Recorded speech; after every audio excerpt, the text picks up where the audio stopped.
c'est Madeleine Ndiaye. Je suis la coprésidente de l'association AGIR, Association pour la gestion intégrée des ressources naturelles et de l'environnement, qui travaille sur la filière ostréicole et sur les ensemencements arches.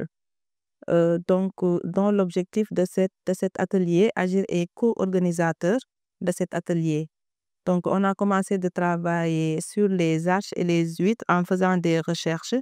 Donc, l'atelier nous permet aujourd'hui de faire un partage d'expérience avec les chercheurs. On a invité des différents chercheurs avec différentes structures pour voir qu'est-ce qu'on peut faire sur l'économie bleue régénératrice pour des nouvelles innovations.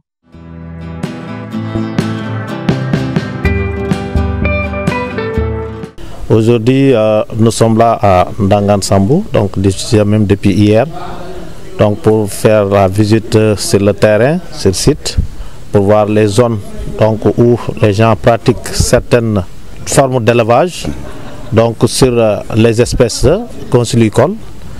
Donc, et c'est sur ça on est venu aujourd'hui pour discuter un peu de ce qu'on entend dans les aires marines protégées aujourd'hui par économie bleue. Et là, il est important de préciser une chose. Dans les aires marines protégées, on parle d'économie bleue régénérative. On n'a pas besoin d'une économie extractive, d'une économie consommateur d'écosystème. Et on a besoin d'une économie qui fait revivre l'écosystème, qui permet de restaurer l'écosystème et qui permet de restaurer les espèces. Et c'est ça dont on a besoin aujourd'hui. C'est pourquoi on a tenu cet atelier avec l'UICN pour s'en tenir avec certains groupements, notamment AGIR, au niveau de l'AMP de Joal, discuter vraiment avec l'ensemble des chercheurs, des partenaires que nous avons, des chercheurs, les gars de l'UPA, du CROT, etc. Vraiment pour asseoir cette connaissance, cette discussion autour de cette économie bleue régénérative.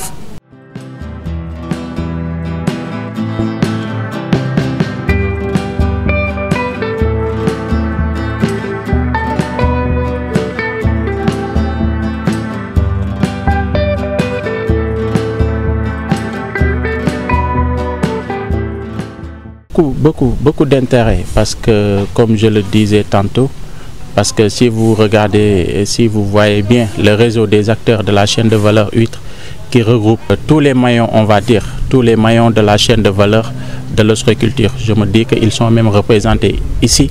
Et l'idée à la base de ce réseau, c'était de regrouper tous ces acteurs qu'on a ici et à travers les échanges qu'on aura, que ce soit au niveau des chercheurs, des universitaires, des acteurs et des femmes qui faisaient la quête et des décideurs. Donc ces idées qui sortiront d'ici nous permettront d'avoir les bons outils nécessaires afin que nos gouvernants puissent prendre les bonnes décisions pour le secteur aquacole.